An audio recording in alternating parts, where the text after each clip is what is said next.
para algunos pues es algo sencillo, pero para otros pues todavía desconocen este tema por no estar dentro de la práctica notarial. Se les facilita más a los que ya son procuradores y a los que no, pues se les complica un poco, pero no es algo que no se resuelva, sino se puede resolver. Entonces quizás un taller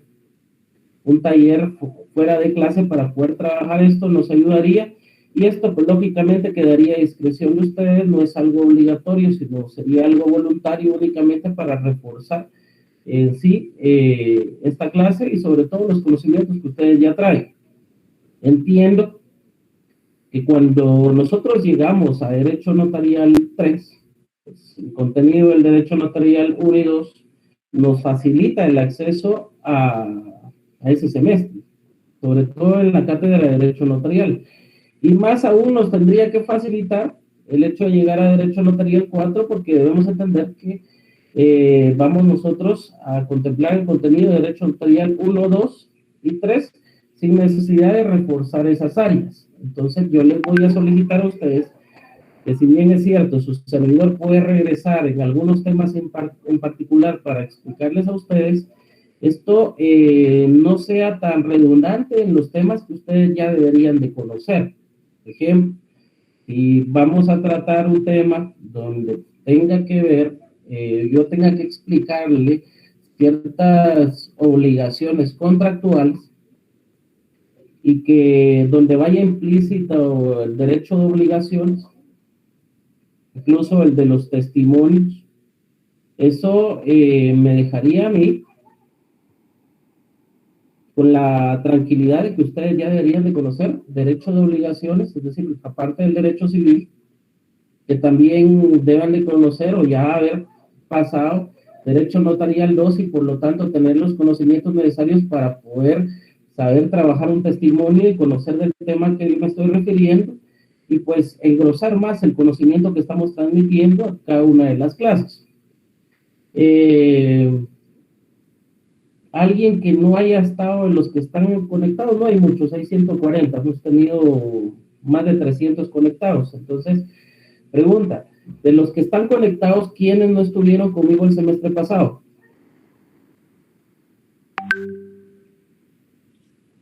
Yo no, licenciado. Perfecto. Yo no, licenciado. Ok. Yo no, licenciado. No estuve presente en la sección, licenciado. Ok. Pregunta, ¿con quién estuvieron ustedes antes, más o menos para conocer la escuela que ustedes ya traen? Yo con Norma Canas. Licenciado Canas. Con el licenciado Canas. Licenciado Canas, perfecto. Licenciado Tejeda y la licenciada Norma Santos.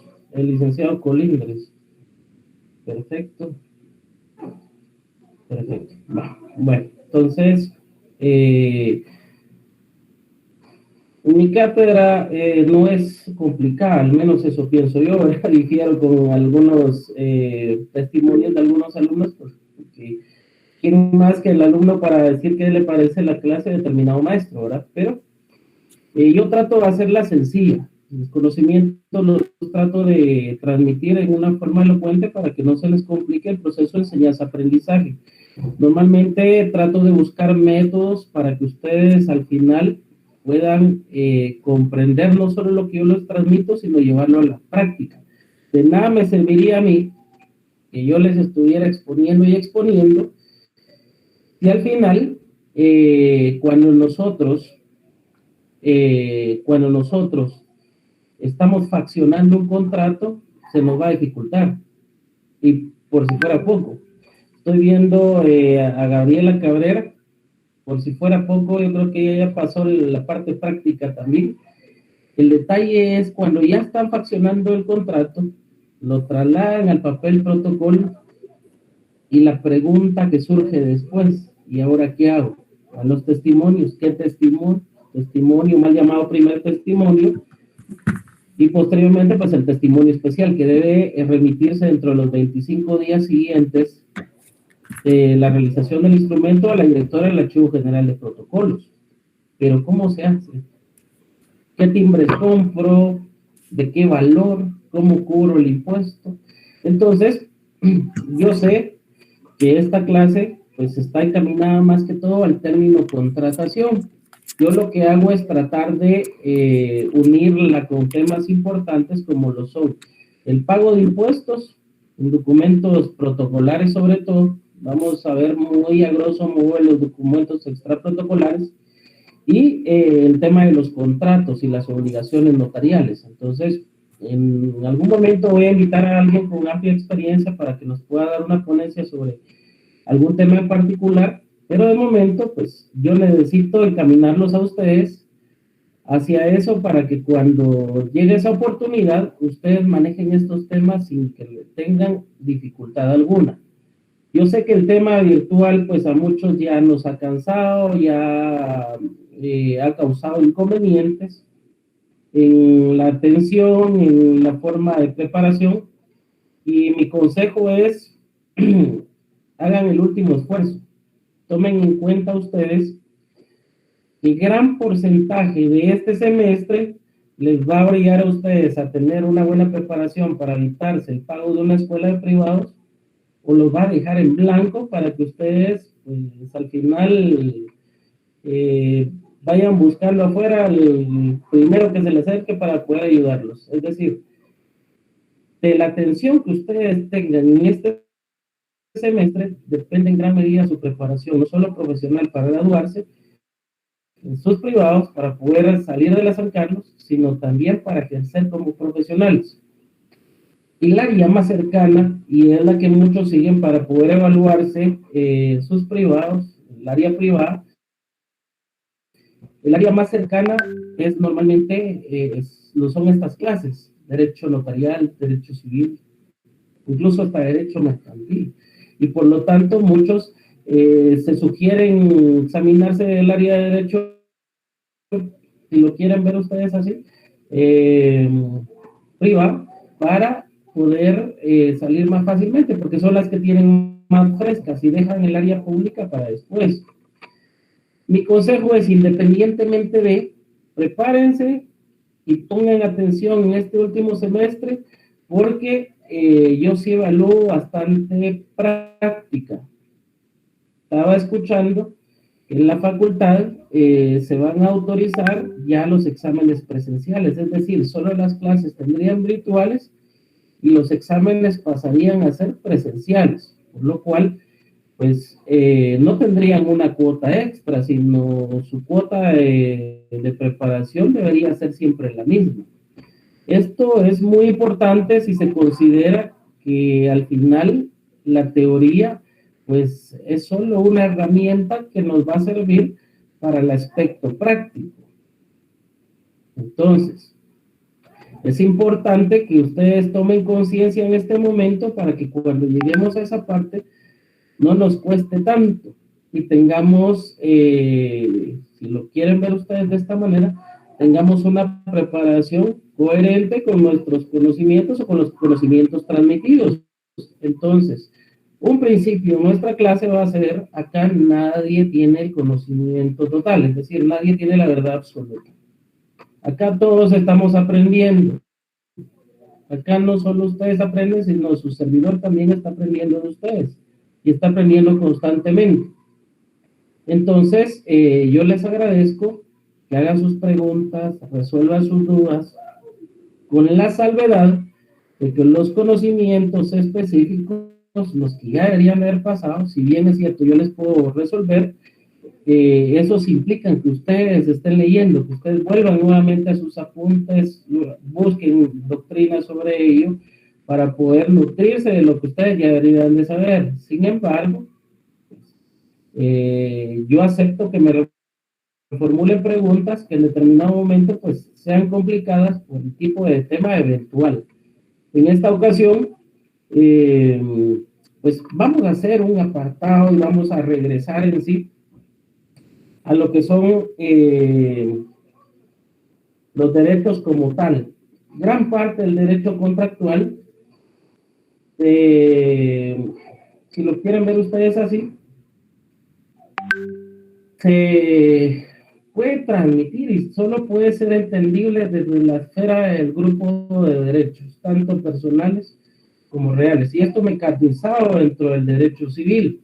Si bien es cierto, nosotros vamos a ver contratos mercantiles ya en lo final, el 90%, 95% del curso básicamente son contratos civiles. Y es donde se va a marcar su quehacer profesional. Entonces,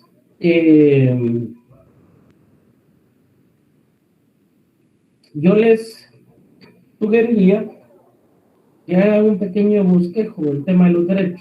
El día de hoy le voy a hacer un pequeño repaso y solo voy a utilizar un pequeño esquema. Ustedes se van a percatar que derivado de ese esquema, pues vamos a entender muchas de las cosas que se nos vienen adelante. Quizás algunos dirán, pero es que eso ya lo sé. Ahorita lo vamos a ver. Son conocimientos que ustedes ya deberían de tener, pero que ahorita pues se los voy a tratar de explicar de otra forma para que les sea más práctico el aprendizaje, sobre todo en el derecho contractual. A ustedes les enseñaron a formular un contrato de compra-venta quizás con sus cláusulas básicas. Yo me los voy a llevar a un contrato con las cláusulas básicas y posteriormente los voy a aterrizar en un contrato con la complejidad de cláusulas más específicas que les pueda dotar a ustedes de conocimientos certeros en el tema del derecho notarial. Entonces, mi función va a consistir en que ustedes puedan salir de este curso con los conocimientos necesarios como todos unos notarios, no como estudiantes, sino como notarios. ¿Sí? Entonces, vayan quitándose ese chip en la mente que ustedes son estudiantes y pasamos al ámbito profesional. Y yo les voy a estar exigiendo, señores, como profesionales. Ya es el lema de estudiantes, que en el 9º semestre lo dejan para atrás, cuelgan ese detallito. Y yo ya los voy a empezar a tratar a ustedes como profesionales. Por lo tanto, les voy a empezar a exigir como tal. ¿Cómo es que vamos a lograr esto? Yo espero que haya una participación activa de ustedes que me permita entender cómo van sus conocimientos, qué falencias son las que se tienen, e inclusive qué falencias tiene su servidor para ir mejorando eso. No todos los grupos desconcentren esto, quiten eso de su cabeza, de que todos los grupos de estudiantes son iguales. Todos los grupos de estudiantes que tengo cada semestre son desiguales, cada uno es diferente, cada uno viene con sus propios inconvenientes de clases anteriores y viene nutrido también con conocimientos de las clases anteriores. Entonces, mi intención es aprovechar lo que ustedes ya saben, ¿sí? Entonces, vamos a iniciar solo con algunas pequeñas consideraciones. Quiero escucharlos a ustedes y saber quién quiere participar y decirme qué es lo que espera del curso, qué es lo que ya conoce, cuáles cree que son sus fortalezas y qué espera del curso. Unas 3 opiniones.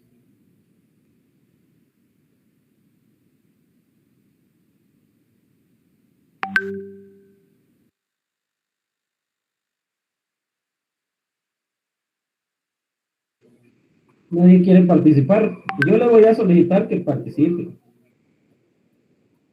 Hay 2 formas siempre, en la que el alumno participa y en la que el maestro pregunta.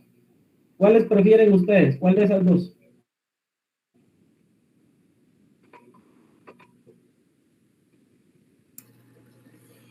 Buenas tardes, licenciado. Mucho gusto. Buenas tardes, Christopher. Le saludo a Elmar. Es que no he podido meterme por medio de mi cuenta. Estoy utilizando la de mi hijo. Pero es un gusto estar con usted, licenciado. Esperando pues que al menos en este semestre se cumplan las expectativas que como estudiantes nosotros tenemos, ¿verdad? Ya que tal vez no es de todos los estudiantes que hoy en día nos acompañan, pero al menos en el semestre pasado sí nos fue bastante mal.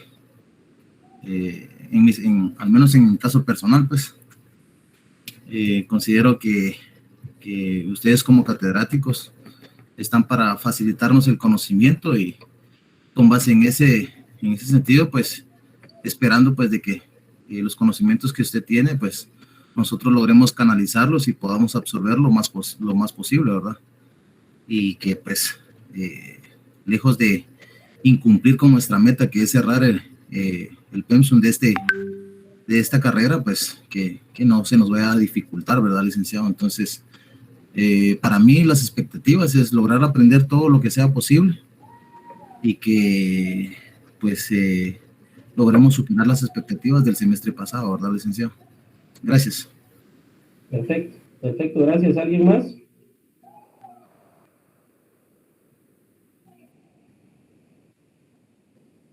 Bueno, damos paso a la clase. Sí, Carol, Lidia. Licenciado, buenas tardes. Buenas tardes. Pues de igual manera, ¿verdad? También llenar las expectativas de aprender de una mejor forma todo lo con lo respecto a lo notariado, ¿verdad, Lick? Y pues desarrollarlo también de la mejor forma posible, de una forma más práctica. Yo llevé clases con usted del 9º semestre el año pasado y sí se aprende bastante, ¿verdad? Entonces sí, Gracias. de igual forma de aumentar el conocimiento, ¿verdad? Y como usted dice, ya como profesionales, ya no como estudiantes. Gracias. Pues vea, esto es al final es un win-win. Ganan ustedes y gana su catedrático también porque el proceso de enseñanza-aprendizaje se facilita. El común denominador, siempre que yo hago un muestreo de los inconvenientes que se han tenido sobre el proceso de enseñanza-aprendizaje, siempre lo ha sido la asistencia. Y fuera de la asistencia, porque puede ser que alguien tenga problemas de trabajo, no pueda asistir a determinada clase o tenga pues algún evento y pues no lo haga. Pero el hecho de ponerse al día, de estar al pendiente de las clases y en ese momento no lo hizo después, esa voluntad para realmente entender el curso, significa, les puedo decir yo a ustedes, un 60% de su curso ya en cuestión de adquirir los conocimientos. ¿Por qué motivo? Porque si no existe voluntad, ni de parte de ustedes, ni de parte de su servidor, el proceso de enseñanza-aprendizaje es una quimera, donde podemos hablar lo bonito y todo lo demás que se puede escuchar el derecho notarial, pero esto no va a ser efectivo, ni para ustedes, ni para su servidor. Entonces, yo sí les pido a ustedes que estén pendientes de las clases, y si no, que traten de escucharlas después, lo más posible que puedan, ir anotando sus dudas y posteriormente realizarlas, si ustedes quieren así. Porque si no, se les va a dificultar después. Quien no resuelve dudas, está dejando un agujerito ahí, que cada vez se le va llenando de más y más dudas, de más y más dudas, y no las va a resolver. Todo ese conjunto de dudas muchas veces no se llega a resolver ni cuando estudian para su privado. Las van ustedes a arrastrar cuando ya están en su casa profesional. Y eso les puede implicar a ustedes inconvenientes. Y se los voy a decir, por ejemplo, con algo tan sencillo. Cuando yo me gradué de abogado y notario y me tocó que estar en la práctica, pues varias cosas ya las sabía. Gracias a Dios tuve parte práctica porque trabajé como procurador. Pero, aunque ustedes no lo crean, aún así todavía tuve inconvenientes. Había cosas que desconocía. Todavía la forma de calcular los impuestos se me dificultaba en algunos casos. Y poco a poco tuve que encontrarle fórmulas.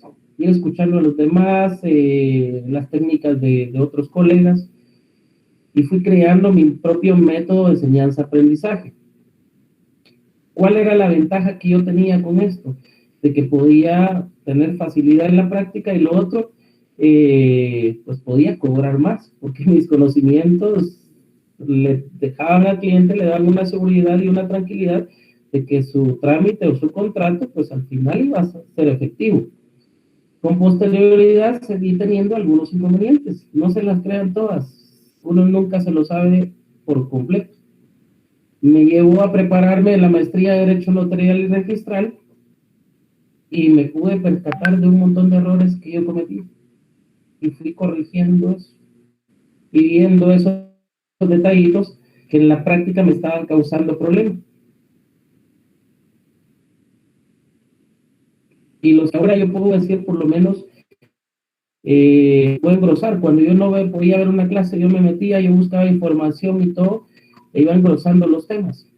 Entonces, lo que yo trato de transmitirles a ustedes es el complemento de la doctrina y de la práctica notarial que les pueda permitir a ustedes ser unos notarios en todo el sentido de la palabra, no solo el nombre, no solo soy notario ya, sino unos notarios preparados como tal, conocimientos que no solo he engrosado en la práctica, sino también en la creación de notarios a nivel nacional y a nivel... ¿Por qué les digo yo? Porque hay notarios, acá en Guatemala, por ejemplo, cuando me tocaba aquí impartir conferencias, donde yo encontraba la dificultad que tenía y los errores comunes que cometían al momento de faccionar un contrato y al momento de cumplir sus obligaciones notariales también. Para que ustedes tomen un ejemplo y dirán, pero eso sucede todavía, es increíble, pero sucede todavía. En un departamento, cuando su servidor llega a dar una conferencia, resulta como que una de las preguntas es, licenciado, ¿qué sucede si la escritura pública firmó el otorgante? Bueno, firmaron los otorgantes y pues al final fue cancelada y se remite después, obviamente, aviso de cancelación al Archivo General de Protocolos. Esa es una obligación notarial. La pregunta, considero yo ahí, y que hubiera sido la más importante, era, ¿puede cancelarse un instrumento público donde los otorgantes ya han prestado su voluntad por medio de la firma? Indudablemente que no.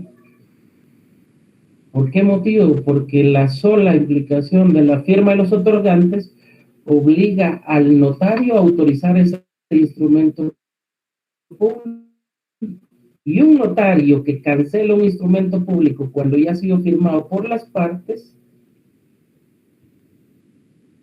realmente está recayendo en un hecho ilícito y produce consecuencias. O aquel notario que pregunta qué sucede cuando hay un error y que donde hay un error que el archivo de protocolo le está imputando a él, y lo primero que dice es que mi protocolo lo lleva a la secretaria, lo lleva a mi secretaria. Ella es la que se encarga de todo. Y al final ella fue la responsable. Yo ya pedí que la citaran a ella. Recuérdense que acá hay un daño colateral muy delicado. Primero, el notario es depositario del protocolo. Él es el único responsable. Entonces, estas situaciones son las que vamos a aprender a evitar. Vamos a aprender a evitar, y que yo realmente voy a tratar de prepararlos para que al final de todo, pues ustedes salgan como todos unos expertos en este tema. Y les quiero compartir parte de un texto que yo he venido trabajando y que al final pues nos va a servir para entender. Ustedes pues dentro del campo de los derechos, la mayoría ya sabe que nuestro Código Civil, y los que no, les sugiero que lo saquen, porque ahorita pues quizás si no lo entendían lo van a aprender a manejar. Y saben que los dos grandes grupos de derechos, el que está compuesto nuestro derecho civil, pues los contiene este librito que tienen ustedes acá, esta ley. Y nos sirve para entenderlo no solo en su forma abstracta, sino también en lo complejo que puede resultar para poder dirigirnos al campo de lo contractual. ¿Por qué motivo? Yo siempre hago alocución cuando inicio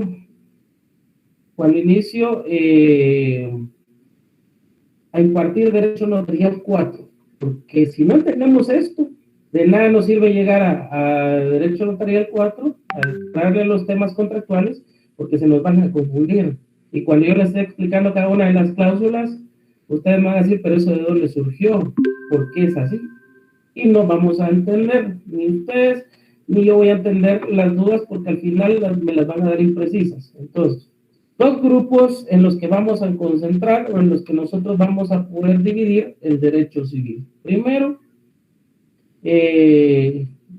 derechos personales, primer grupo, y el segundo, derechos reales. Derechos personales, derechos inherentes al ser humano. Ustedes han escuchado que es un derecho inherente al ser humano, por ejemplo, la vida, la seguridad, el nombre. El nombre es un derecho. Cuando ustedes tienen y se acercan a la primera página del Código Civil, ustedes se van a encontrar ahí con que el título primero indica de las personas. El libro primero va a ser de las personas y la familia, ¿sí?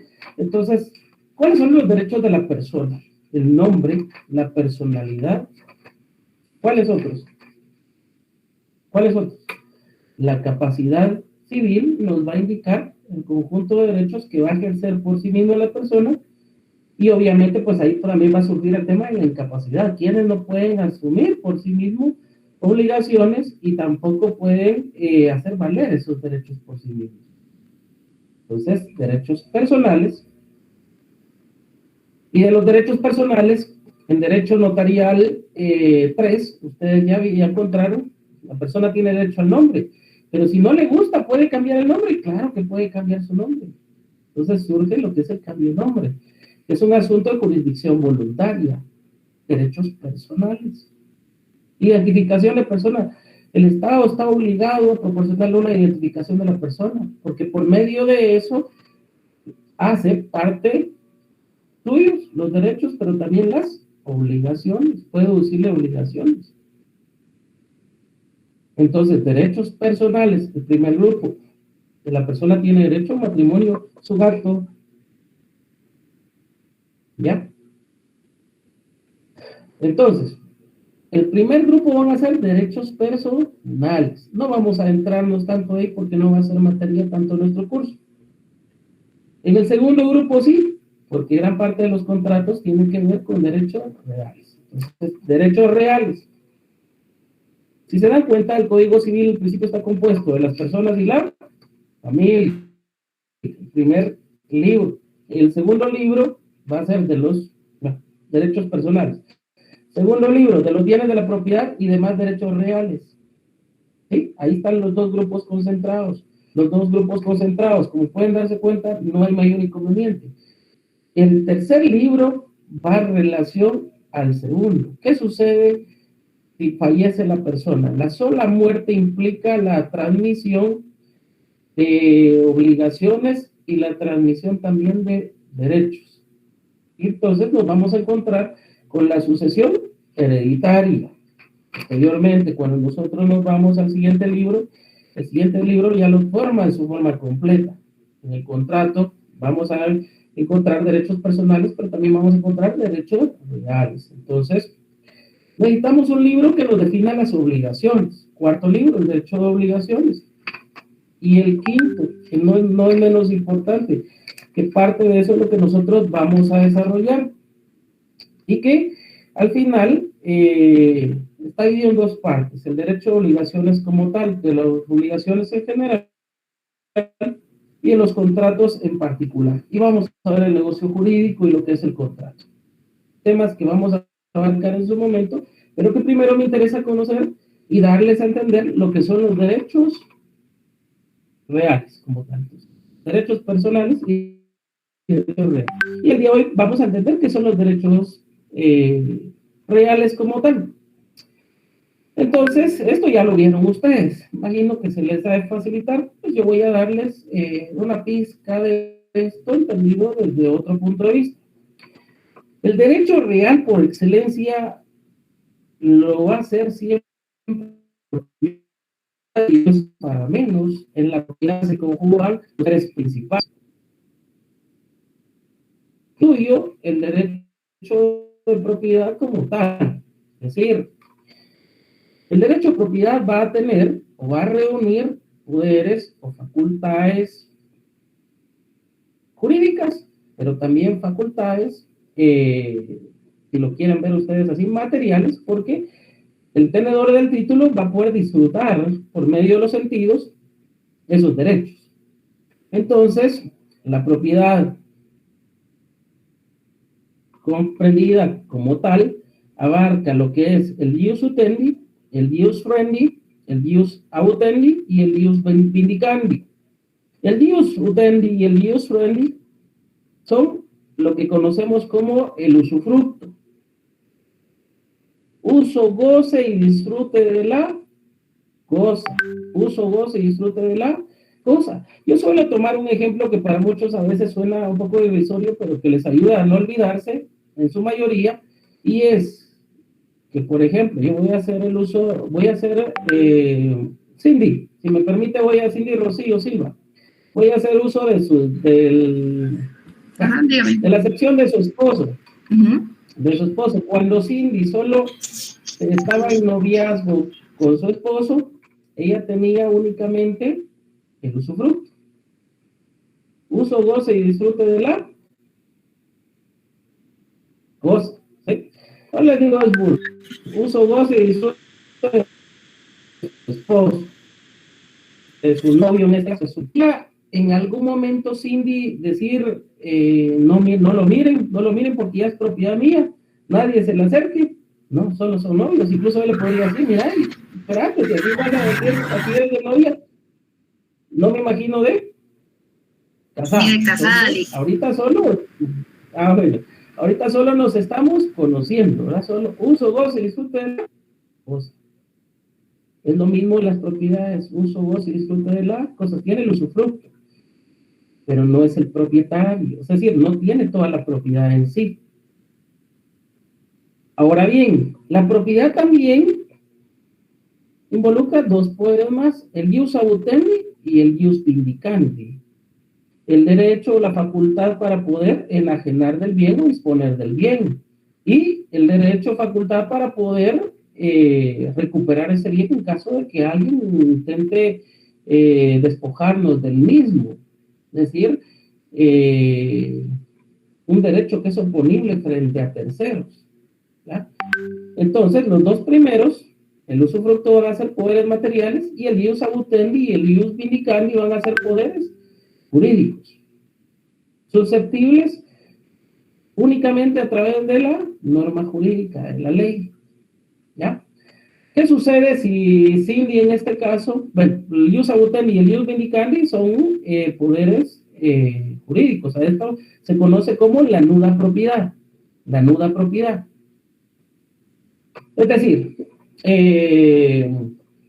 yo puedo tener una propiedad, pero, bueno, digo, mi abuelita está ya grande y todo, y necesita donde vivir, pero yo no quiero perder la propiedad. Le voy a dejar en usufructo la propiedad y me reservo para mí el dominio, y poder venderla o recuperarla, en dado caso alguien me la quiera quitar, pero le cedo el uso, goce y disfrute de la cosa. Ella no es la propietaria, ella solo tiene el uso, goce y disfrute. Yo puedo recuperar la propiedad cuando ella fallezca, porque una de las formas de que termine el usufructo es la muerte. ¿Sí? Entonces, ya estamos. En el caso de Cindy, Cindy tenía el usufructo, pero ¿qué pasó con Cindy? Se casó, pasó a tener el título, matrimonio, es el documento que le garantiza que ella pues ya puede decirle en el momento, yo estoy casada, pues licenciada. Es decir, ya ocupa otro puesto, otra titularidad. Regresando al ejemplo primario sobre la propiedad, es lo mismo. Nosotros tenemos el uso, goce y disfrute de la cosa, mientras no tengamos los otros poderes. Es decir, los poderes en sí nos van a dar ciertas facultades especiales, y el que tenga los poderes en su conjunto va a poder decir que realmente disfruta del derecho de propiedad.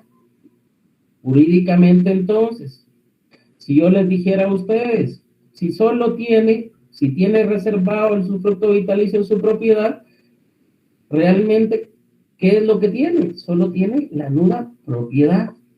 Pero si él solo tiene la titularidad del usufructo, entonces realmente solo tiene el ius utendi y el ius frendi, pero la nuda propiedad la tiene alguien más. Es decir, no tiene la propiedad en su forma completa.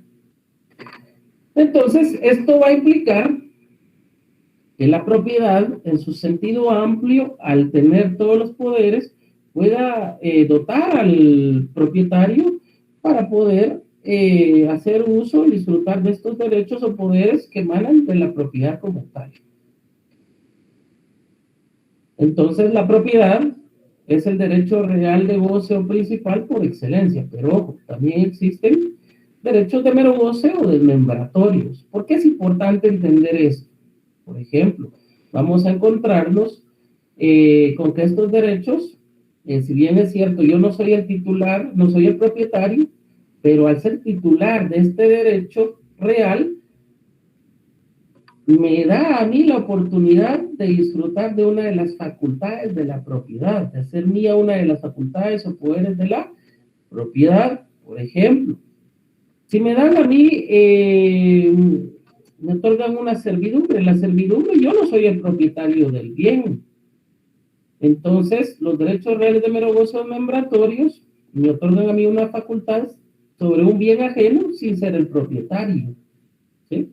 Yo puedo usar del bien sin ser el propietario, ¿ya? Un bien ajeno. Me concede a mí la oportunidad de gozar de un bien ajeno. Entonces vamos a encontrar en la práctica contratos donde se constituye servidumbre de paso, de acueducto y las que vamos a platicar ya en su momento. También contratos de habitación, de arrendamiento, constitución de servidumbre, incluso el usufructo, lo podemos encontrar dentro de un contrato principal. Puede ser una compraventa con usufructo, con constitución de usufructo vitalicio, reserva. Puede ser una donación con reserva de usufructo vitalicio. ¿Sí? Y entonces estos derechos reales, es decir, yo voy a perder la nuda propiedad, pero me voy a quedar con ciertos poderes, ciertas facultades de la propiedad. Puede hacer que el día de hoy llegue alguien a mi oficina y me diga, mire, yo quiero comprarle una propiedad a este señor, solo que hay algo. Él me dice que tiene reserva de usufructo vitalicio para su abuela. Su abuela ya tiene 95 años, entonces yo no espero que viva. Vamos a subrayar, por favor, en nuestro artículo número 86, la aplicación jurisdiccional. Yo lo recuerdo por favor su audio. Aplicación jurisdiccional, solo lectura, las medidas de seguridad previstas en este título. Gracias. Entonces, puede venir compareciente, cliente, como ustedes le quieran denominar, y me indique, mire, yo estoy interesado en el bien, pero el bien tiene usufructo vitalicio a la abuela de este señor, pero la abuela ya tiene 95 años, entonces yo esperaría que no viviera unos 10 años más. Con la confianza esa, le dice a usted que quiere comprarle la propiedad. ¿Realmente qué le va a estar comprando? ¿La propiedad en su sentido total? ¿O solo le va a estar comprando de momento la nuda propiedad? Solo la nueva propiedad. Solo la nuda propiedad, porque eso es lo que tiene quien ostenta el título en ese momento y quien quiere disponer del bien, puede disponer, pero no de todos los derechos en ese momento. Es decir, la persona que compre va a poder hacer suya la propiedad en su forma completa solo sí y solo sí hasta que fallezca quien tiene el usufructo vitalicio en este caso. ¿Ya? Entonces, para que ustedes lo tomen en consideración, cuando nos acercamos a lo que conocemos como derecho contractual, no es más que la forma de otorgar estos derechos en muchos de los casos. ¿Ya? Ok, resultan los derechos reales de mero goce membratorios, pero más allá hay otros derechos que también surgen como derechos o pueden surgir como derechos accesorios, no como derechos principales, sino son fuente de obligaciones como tal. Por ejemplo, los de garantía. Y dentro de los de garantía, la hipoteca la prenda actualmente como garantía mobiliaria con la ley. Para mí, el concepto adecuado es prenda, porque al final el término correcto viene desde Roma y no ha tenido mayor movimiento. Lo conocido como garantía mobiliaria no es más que una prenda. Pero bueno, Vamos a utilizar el término que está actualmente en la ley como garantía mobiliaria y solo quiero hacer referencia, en primer lugar, por ejemplo, al aspecto hipotecario, porque es de lo que nosotros conocemos como derechos reales como tal, y lo que vamos a ver más que todo en el derecho contractual. Ius preferendi, ius persequendi y ius distraendi. 3 derechos que hace suyo la hipoteca. La hipoteca, si se dan cuenta, tiene sus propias facultades y sus propios derechos. Entonces, la hipoteca es un derecho real que otorga ciertos derechos preferentes sobre la propiedad, cierto preferente de garantía, si lo quieren ver así, y que no despoja al propietario de sus facultades y sus derechos. Ya vamos a ver, hay una excepción al caso. El propietario puede seguir un bien hipotecado, le otorga la facultad al propietario para que siga disfrutándolo, siga gozando del bien, lo arrende si quiere, haga lo que quiera, lo pinte, pues inclusive puede venderlo porque tiene la facultad de enajenación, puede recuperarlo si alguien lo intenta, se lo intenta quitar. O sea, sigue teniendo esos poderes y facultades. Con la única excepción, acuérdense que nosotros en Guatemala tenemos números clausus en derechos reales y por lo tanto solo tenemos que decir lo que están aquí. Con la diferencia que cuando nosotros vemos este apartado, el caso de la hipoteca va a tener una excepción en el tema bancario. En el tema bancario, si el propietario quiere vender, debe de solicitar una autorización al banco, al ente bancario. Por eso mismo, yo de hecho, yo siento que es una facultad que se reservó el banco, que no debería estar ahí. De hecho, para mí, yendo un poco más al análisis, esto no debería ser no solo un tema bancario. ¿Por qué solo persiste para los bancos? Una, y no hay igualdad con los otros acreedores, con los que no pertenecen a un banco, sino también puede existir una pugna en cuanto a al tema de derechos. ¿Por qué motivo? Porque la hipoteca de por sí es una facultad, ya es una garantía. No es necesario que se despoje al propietario del ius autendi como tal. ¿Por qué motivo? Porque igual forma, si el propietario vende el bien, el banco va a poder recuperarlo, no importando qué mano se encuentre. Entonces, no debería de ser así. Pero la ley así lo prevé y debemos respetar eso. Aunque para mí, pues esto sí debería proceder de otra forma para que pudiera realmente haber un sentido de igualdad y equidad. Y lo otro, pues, que en algún momento considerarse que para el propietario pudiera, que tiene un bien grabado con hipoteca, pudiera ser más factible, inclusive, vender el bien, recuperarlo y pagar la garantía hipotecaria para no perder todo. Porque si no, a la larga una solución que se le ha encontrado esto en la práctica ha sido la subasta voluntaria. Pero no debería ser lo necesario y lo idóneo, porque ya estos derechos reales deberían de respetarse tal como son en el sentido más amplio, el sentido de preferencia para el deudor, no para el acreedor. Tal parece, en el tema bancario, pues resulta esto innecesario, visto desde el punto de vista valga la redundancia, el banco pues se reserva una facultad del derecho real principal y no respeta solo los derechos o facultades que son propios de la garantía hipotecaria. Entonces, tal como vemos, dentro del derecho principal vamos a encontrar ciertos contratos. Cuando nosotros analizamos los derechos reales, la transmisión de la propiedad como tal, es decir, que transmite los poderes de la propiedad en su sentido más amplio, que no va a tener mayor inconveniente, y dentro de estos vamos a encontrar la compraventa, la donación, y dónde se puede partir el tema, o dónde podemos irnos complicando un poco más. Bueno, encontramos una compraventa con reserva de usufructo vitalicio, una donación con reserva de usufructo vitalicio. La permuta también es una forma de transmisión de los derechos como tal. La creación de propiedad horizontal.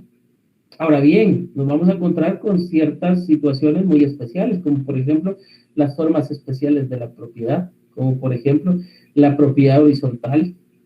Quizás en otros semestres no lo vayan a hacer, pero yo sí espero hacerlo con ustedes y que me dé tiempo a analizar el contrato de propiedad horizontal, la copropiedad también, cómo es que nace la copropiedad, si hay una forma para dividir la cosa común también, la medianería, también es importante entender estos aspectos.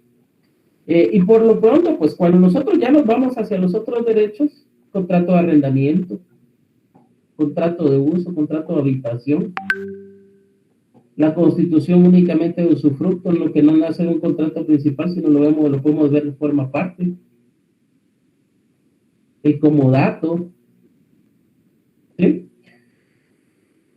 Y también podemos analizar una compraventa con reserva de dominio, con constitución de garantía hipotecaria. ¿Sí? Entonces se reserva el dominio, no la vende hasta que le termine de pagar, pero constituye también hipoteca sobre el bien. ¿Ya? Puede ser una donación también, como tal. Una donación que pudiera ser en determinado momento onerosa. Podemos entenderla así, aunque recuérdense que no es la naturaleza de la donación, pero una donación donde se le impongan al donatario ciertas estipulaciones en particular para que las pueda cumplir. Y dentro de eso vamos a analizar ciertos aspectos. Por ejemplo, que el donante puede imponerle inclusive al donatario para poder tener la propiedad como tal, se limite en casarse con determinada persona, que eso la ley sí lo permite. Entonces se le puede en determinado momento asignar que si se casa con determinada persona no puede tener la propiedad. Lo que no puede limitar es la prohibición de contraer matrimonio en su forma genérica. Entonces, estos aspectos los vamos a llegar a analizar como tal, y yo espero que pues esto realmente lo tengamos comprendido, porque cuando lleguemos a analizar el contrato de compra-venta y vayamos complicando un poco más la situación cada vez, quizás no complicando, sino engrosando un poco más el tema del contrato en sí. Al principio vamos a ver un contrato, la estructura, y poco a poco le vamos a ir poniendo otras cosas más. ¿Qué sucede si el cliente le pide que se imponga tal y tal situación? O por ejemplo, el cliente quiere tener seguridad porque ha tenido varios problemas con su bien y no quiere que o tiene temor que se lo vayan a quitar, o que alguien más opere o falsifique su firma. Entonces el cliente quiere tener seguridad que en ese momento que firma el contrato de compra-venta, pues vaya a quedar operado en el registro de la propiedad. Nos vamos a encontrar con una inscripción preventiva del bien.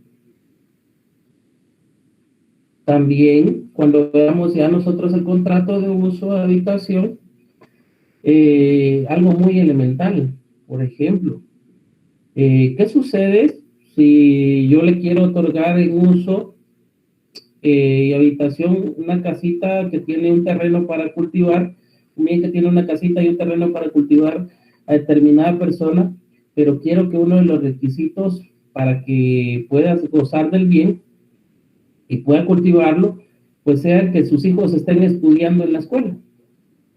Bueno, puedo ponerle una condición y consignarla dentro de una cláusula no resolutoria,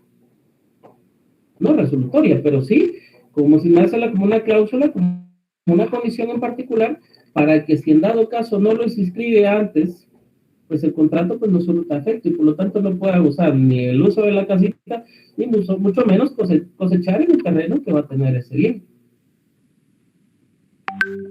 Entonces sí puedo hacerlo.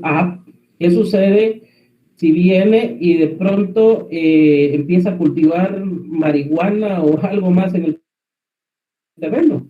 Entonces puedo consignar una cláusula resolutoria donde si al final cultiva algo diferente a lo que, pues, a lo lícito, a lo legal, el contrato queda recibido y pierda el bien, pierda el uso del bien.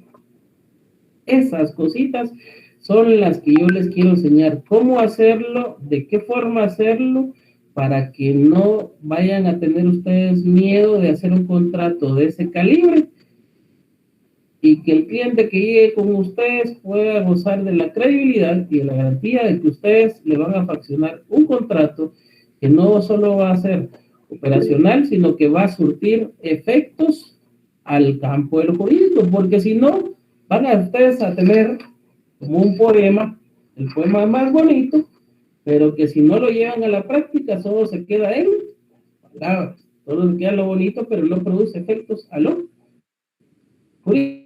¿Sí? Sí, Freddy. Lick, muy buenas noches. Gusto de saludarle. Sí, yo le agradezco por su clase. Yo estuve creo, con usted en unos semestres anteriores, se explica muy genial. Lick, pero le pediría que me ayudara. Bueno, si no solo a mí, he tenido que no me ayuda más porque sí me interesaría, pero hacerlo de una iglesia.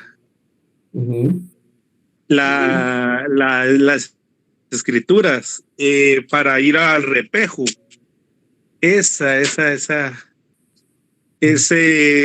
tema que está en versión una sociedad civil y un ejemplo cómo hacerla, porque incluso he tenido amigos que ya están licenciados y me han dicho que esa es una de sus privados, ¿verdad? Entonces nadie lo quiere enseñar. No sé si de su parte podríamos apoyarnos en eso y disculpe las molestias. Y muchas gracias por la ayuda. Saludos. Ok. Vean, primero que todo, tenemos que seguir el programa del curso. Yo me voy a balancear en algunas cosas para tratar de enseñarles a ustedes más allá. El tema de las iglesias evangélicas, para que lo tomen en cuenta, normalmente pasa por gobernación, es decir, pasa a ser calificado por el registro de personas jurídicas. Hay ciertos aspectos y ciertos criterios que a veces complican un poco más el quehacer notarial, que no son legales, sino son criterios notariales que se siguen en algunas excepciones, y algunos no son criterios sustentados, sino desgraciadamente pues pierden el eje temático de lo que es en sí el derecho notarial como tal. Y les voy a poner un ejemplo. En la donación, quienes son procuradores, pues si han estado algunos años en esto, sabrán que antes en la donación, pues el notario podía decir, es una donación estimada, está en ley, permitido. Lo que se estima que es el acto, no es el hecho de donar, o sea, yo quiero donar.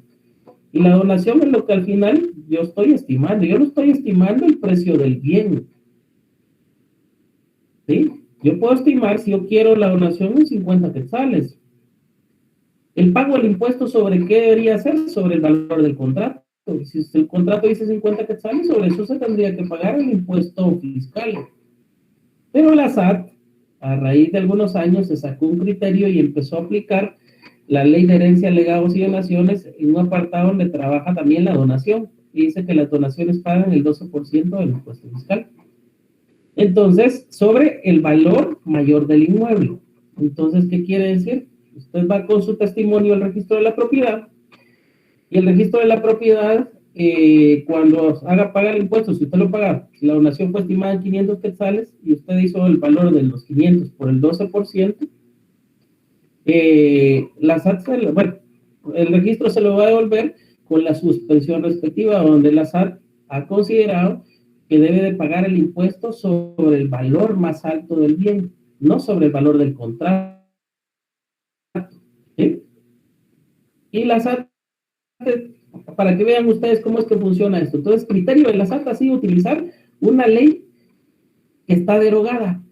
¿Sabían ustedes que al entrar, antes estaba la ley del Tribunal de Cuentas, al entrar en función la Contraloría General de Cuentas como tal, esta ley dejó de tomar en sí apego legal, cierta obligación legal, y por lo tanto pasó a derogar inclusive todas aquellas disposiciones de las cuales hacía uso la Contraloría General de Cuentas, o podía en su momento pues hacer suyas como tal. Parte de esto, el impuesto de herencia, legados y donaciones, que ya no tendría que ser calculado por la Contraloría. Pasan ahí 1, 2 o más años solo para que le digan a la persona, mire, tiene que pagar 500, 2,000 quetzales de impuesto de herencia, legados y donaciones. Eso es lo que más tarda en los procesos sucesorios. Cuando entra en función la ley de la Superintendencia de Administración Tributaria, la ley del IVA, esto ya pasa a ser materia de la SAT como tal. Y es la SAT la que debe aplicar y debe cobrar ese impuesto como tal. Entonces ya no podría aplicarse la ley de herencia, legados y donaciones, sino tendría que aplicarse la ley del IVA, la ley del timbre fiscal. Pero como vamos a vuelta de barco, lo que más nos convenga, entonces la SAT aplica una ley que está derogada por otra que surge con posterioridad. Yo me di a la tarea de crear un artículo precisamente sobre eso, que lo estoy anotando dentro de un título que lo configuro como la modernización del proceso sucesorio. En el futuro voy a ver cómo se los comparto a ustedes para que puedan leerlo, donde yo tomo las pinceladas de estos aspectos e indico por qué es que esa ley ya no tiene que ser usada, pero al final volvemos al mismo tema, criterios notariales. ¿Qué sucede si yo no lo hago como me lo están diciendo? No operan el testimonio del instrumento público. ¿Y qué le voy a decir al cliente? Mire, voy a presentar un ocurso ante el registrador. ¿Sí? Voy a presentar un ocurso en contra del registrador y vamos a decidirlo en las instancias judiciales.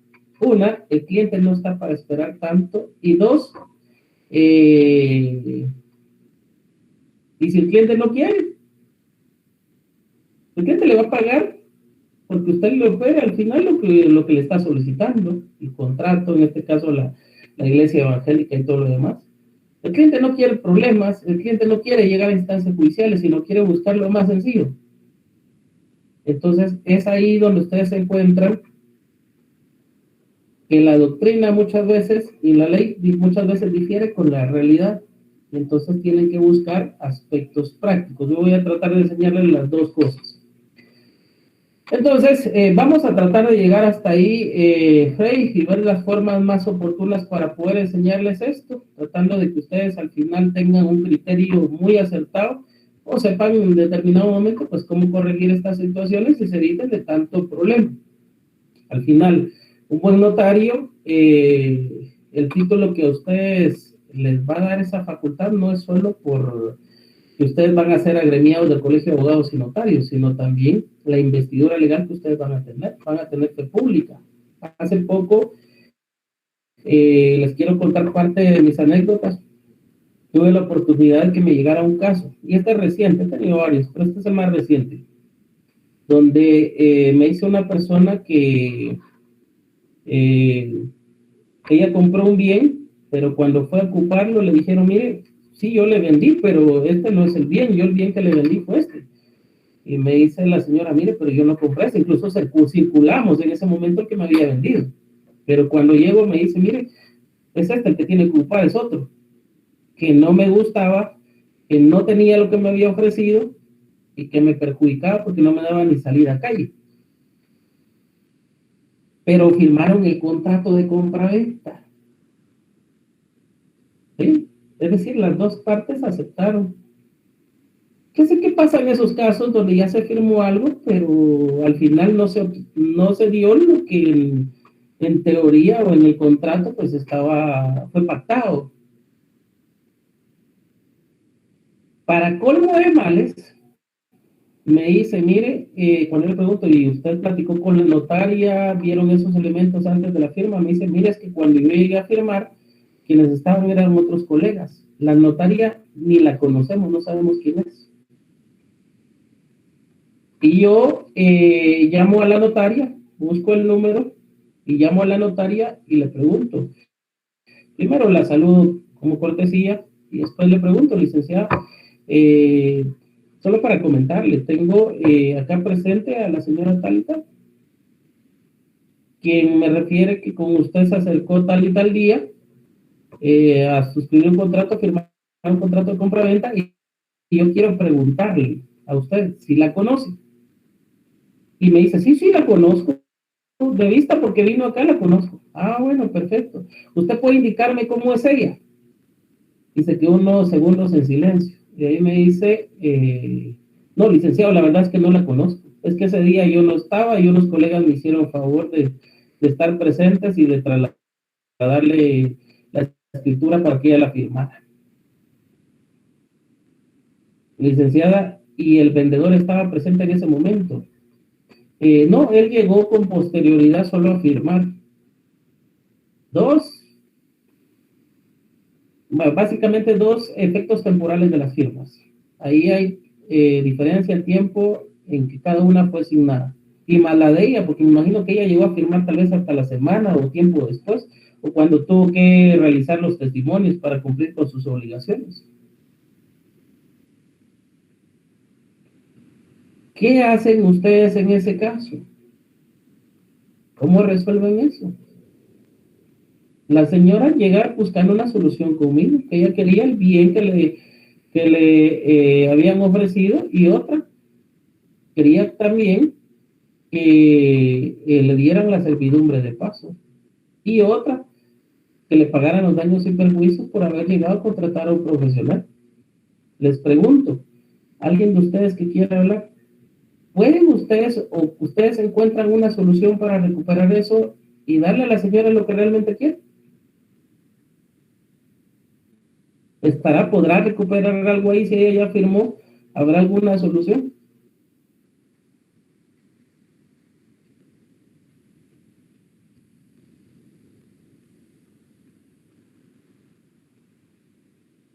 ¿Qué dicen ustedes? Hablen sin miedo. Buenas tardes, licenciado. Buenas tardes, Cristian. Yo considero que en el negocio hay varios vicios, se podría decir. Y por eso se podría solicitar la anulación del contrato. O si no, se podría citar al comprador y al vendedor y llegar a un acuerdo en ese momento y fraccionar un nuevo contrato. Vea, yo platiqué con el vendedor, y el vendedor lo primero que dijo cuando yo le expuse la situación, quería que pues obviamente le diera, se recibiera el contrato o sencillamente se modificaran las cláusulas para darle sí lo que necesitaba, porque el negocio jurídico ya estaba hecho. Y eso es algo que deben de entender ustedes, porque en mi clase yo les voy a dividir y sí necesito que lo comprendan. La escritura, el contrato es uno, es la camisa, pero en sí lo que va adentro es el negocio jurídico, es lo que causa fuerza. Yo puedo tomar dos tipos de rescisión: rescindir el contrato pero dejar vivo el negocio jurídico, o dejar sin efecto el negocio jurídico pero recuerde que el contrato queda vivo, ¿sí? Entonces, en este caso, yo puedo rescindir el contrato cuando en la rescisión del contrato, pero indicar que el negocio jurídico permanece, porque las condiciones están ahí. Eso me da la posibilidad para que la persona después no se retracte para formular nuevo contrato. ¿Ya? Pero cuando vengo yo y le expongo todos estos temas al vendedor, lo primero que me dice es: licenciado, demande. Ya firmó. Demande. O sea, no hay ningún problema. Yo ya recibí los 200,000 quetzales por el bien. ¿Qué hacen ustedes? Y aquí surge algo muy importante. Ustedes saben los que han visto la película El abogado del diablo, y perdón por utilizar este ejemplo, pero ustedes saben cuál fue la eficacia, o cuál era la eficacia en juicios del abogado del diablo. Conocer las debilidades de los demás, ¿sí o no? Entonces, yo les voy a decir algo, y algo que tienen que aprender ustedes. ¿Quieren convertirse en buenos notarios o quieren ser buenos abogados? En temas contractuales, conviértanse en buenos notarios. Conozcan las debilidades contractuales, aprendan a redactar bien y van a ver lo importante que es. ¿Qué es lo que yo conozco de eso? Las debilidades contractuales. Primera, normalmente los bienes no consignan el valor total, el valor real de venta, para no pagar más impuestos fiscales. Cuando me mencionó 200,000 quetzales, lo primero fue ver que la compraventa fue hecha por 50,000 quetzales. Anteriormente se había firmado un contrato de promesa compraventa por 200,000 quetzales, pero ojo, este contrato de promesa compraventa se había hecho como derechos posesoriales, no derechos registrales, sino como derechos posesoriales, pero el bien sí estaba inscrito en el registro de la propiedad. Posteriormente, el contrato de compraventa se hace por la cantidad de 50,000 quetzales. Y los cheques que me muestran, los cobros de los cheques que me muestra mi cliente, están por la cantidad de 200,000 quetzales. ¿Qué delito se configura ahí? Evasión fiscal. ¿Sí? Ahí hay un delito tributario. Primera, le empiezo a encontrar las debilidades a la persona que me mandó por un tubo y me dijo, no quiero con usted. Ah, bueno, no quiere las buenas. Esa es la primera. Segunda, incumplimiento del contrato, hay vicios contractuales. La notaria no estaba presente, no hubo unidad del acto. Yo la puedo citar. Pero ¿por qué otra cosa yo puedo citarla a ella? Como ya la escritura llevaba tiempo, en el Ministerio Público yo puedo pedir que la citen y le pidan a ella la factura de honorarios de esa fecha, porque mi clienta ya se los había pagado,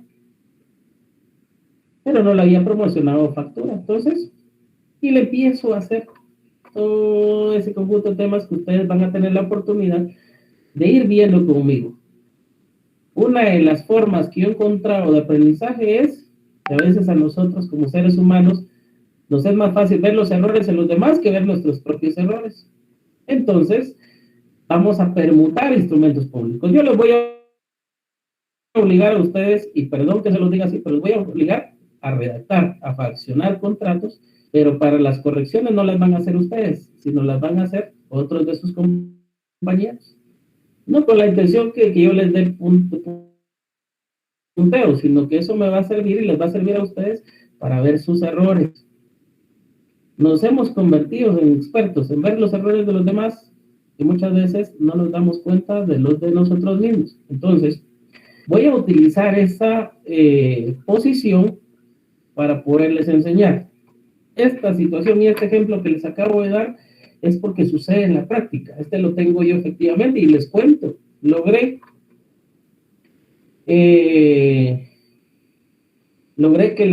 en este caso se le diera el bien a ella y en daños y perjuicios le van a dar otra porción del terreno más, le van a dar 120 metros cuadrados más como pago de daños y perjuicios. Se le va a constituir servidumbre de paso.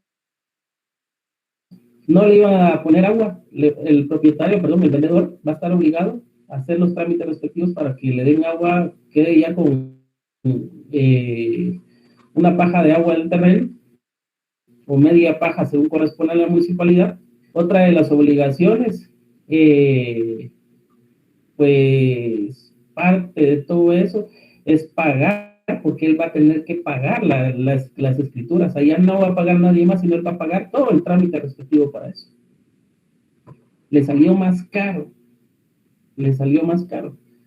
¿Cuánto creen que vale ese terreno de los 120 metros cuadrados? En daños y perjuicios, es un terreno que está en un área, cerca de un área urbano, y ya tuve la oportunidad de ver el valor del metro cuadrado ahí. Entonces yo hago más o menos que ese terreno le vale como 100,000, más o menos, 125,000 quetzales. Eso le va a salir el pago de daños y perjuicios a él, por no hacer las cosas como corresponden. No había visto el daño. Cuando yo vengo y siento a los dos notarios y les explico cuál es el problema, el primero me dice, mire, pues yo no tengo nada que ver ahí. Él me hizo una declaración jurada acá, y es lo que yo otorgué en la promesa. Ahí está, yo no tengo ningún problema. Y la otra notaria me dice, mire, el contrato ahí está, ellos firmaron. Y cuando yo los siento y les empiezo a explicar a los dos cuál es el problema, que cada uno tenía problema legal, los dos, casi que por arte de magia, me dicen, licenciado, vamos a hablar con el vendedor y lo vamos a sentar porque nosotros no vamos a tener problemas por un detalle, por una situación legal que nosotros desconocíamos como notarios. Y entonces ya empiezo yo a imponer las condiciones. Yo quiero una respuesta sobre estos puntos para tal y tal fecha. El vendedor se tiene que hacer cargo, ustedes tienen que decidir quién se hace cargo de los gastos para poder resolver esto, tanto en escritura o contrato, la forma que a ustedes se les haga más fácil, ustedes lo hacen o yo lo hago, pero independientemente de si yo lo hago, van a tener que pagar mis honorarios y empiezo yo a plasmar mis condiciones y les doy fecha. No pudieron dormir ese día. Al día siguiente me estaban llamando a mí a las 3 de la tarde para indicarme ya que habían sentado al vendedor y ya habían decidido cómo iban a arreglar eso. ¿Quién le va a gustar tener problemas con la SAT o ir a la cárcel por este tipo de asuntos? Entonces,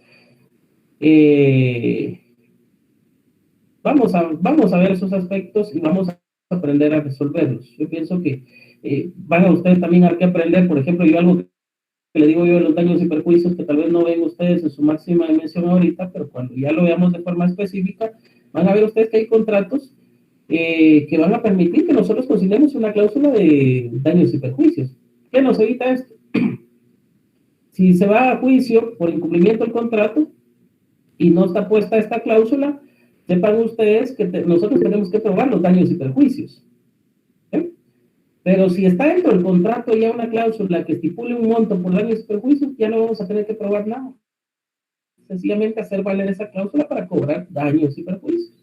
Sencillo. Entonces, también vamos a ver eso. Entonces, por el día de hoy, creo que ya vamos a terminar. Orlando, dígame, por favor. Lick, muy buenas noches. Buenas noches.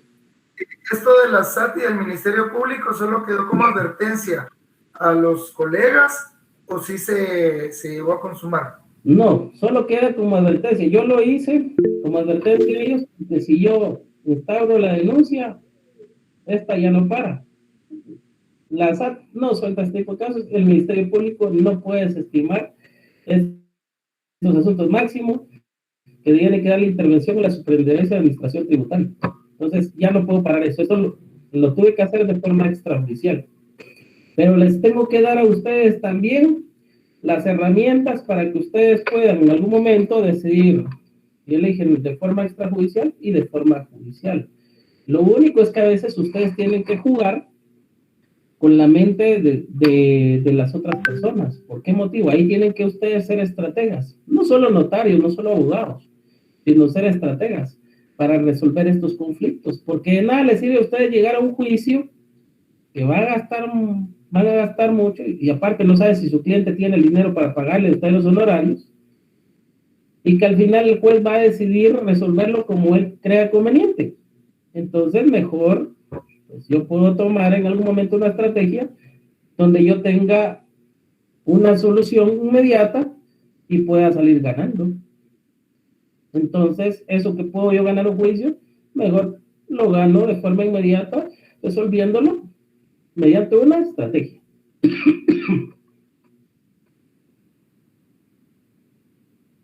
Bueno, entonces, el día de hoy hemos terminado, jóvenes. Voy a tratar de hacerles llegar un link para que ustedes puedan enviar sus datos, número de teléfono y todo para crear un chat propio de la clase. Y nos estamos viendo el día miércoles, creo que es a segunda hora, ¿verdad? Con ustedes. Entonces espero les haya aportado en algo el día de hoy. Hay un diplomado en Derecho Notarial Internacional también, donde yo los quiero invitar a que le estén dando seguimiento a las conferencias. Son muy importantes, no solo por el derecho nacional también, sino por el derecho internacional, la similitud que tenemos con otros países, sino también porque muchas de esas cosas o muchos de esos aspectos los vamos a ver en clase. Entonces, ya les voy a estar trasladando también el link a ustedes por medio de ese grupo y los que quieran seguirlo, pues están invitados.